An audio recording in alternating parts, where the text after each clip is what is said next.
later on, when the revolution took place and everything else, my father and family was very excited that Shah has left. Now we're going back to the roots of being a true Muslim. And so, just maybe a couple of months after that, Iraq attacked Iran and the war started. And so, my city sits right on the border, and we are next to the second largest city of Iraq, Basra. And so I remember suddenly, we're playing outside and an airplane passes, and it's just like, this is strange. This airplane flew so low, you could throw a stone at it. That felt like. And then literally seconds later, the whole ground beneath us shook. And so half an hour later, my father comes completely disturbed. He says, "Get in the car. The Iraqis are rolling in with tanks."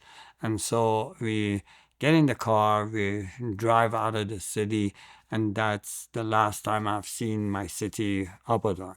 So we lost everything, everything within half an hour.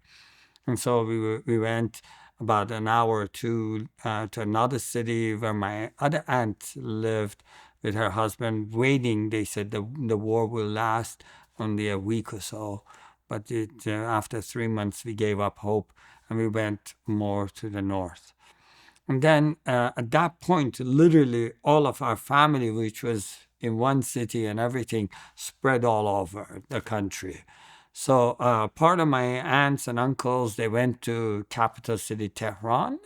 And some of us, we went to Shiraz, some to Esfahan and different places. So at one point, I traveled to see some of my aunts in Tehran, and I was about maybe 11 years old or so. I was in their home, and there was a park across the street, but there was a highway in between, or really wide road. And so I came out and I wanted to run across this 4 or 5 lane road. I don't remember exactly, to get to the middle section, then go to the other side. And as I looked to the traffic, I saw a car on the first lane. I was like, okay, so I'll just run. And I just ran across, not realizing the guy was driving so fast and he was going to pass me from the front. He didn't continue on the same lane. He's changing, and I had no idea. In the last moment, I see from the corner of my eyes, the car is coming at me full speed. Just that moment, I look again to my right. I see the tall silhouette of this man that has always been there for me. And I'm like, oh no.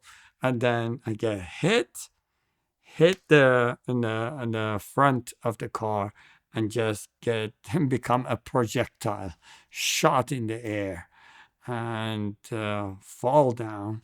And I get up, and I'm like, what happened? Nothing happened to me except a little cut from where I got hit in the legs, hit the front hood, a cut here. But then I flew over, hit the ground, nothing, no broken bone, not another scratch on me. And so the guy comes out and he sees me standing, and he's like, what? He's confused. He's like, where is your parents? I'm like, you need to get out of here. Otherwise, my dad will kill you. And so he just got in and ran, drove away. And so I just held my chin, went back, and they took me to hospital, a couple of stitches, and that was the end of it. And so they were like very, very concerned about my health. And I was like, no, the man was there. The silhouette man was there, everything's going to be okay.